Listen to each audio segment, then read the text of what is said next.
पहले तो पूरी कौम को बल्ले का निशान वापस मिलने पर बहुत मुबारक हो। लेकिन हालात देख के लगता है कि ये इमरान खान को इंतखाबात में हिस्सा लेने नहीं देंगे, क्योंकि जितना इनको खान का खौफ है ये इलेक्शन के मैदान में खान का सामना कर ही नहीं सकते हैं।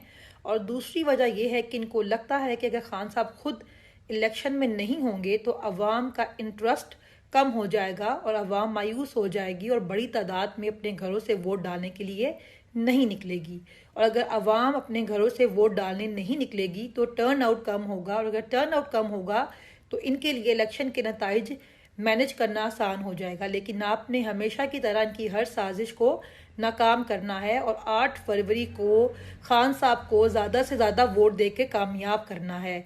और ये सोच के घर से निकलना है कि हर हल्के से इमरान खुद खड़ा हुआ है।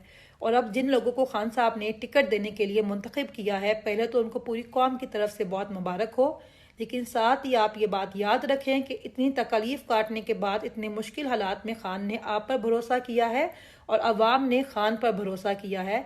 तो अवाम का और खान का ये यकीन और ये भरोसा टूटने मत दीजिएगा। हमारा वोट आपके पास हमारी अमानत है, इसके साथ गद्दारी मत कीजिएगा।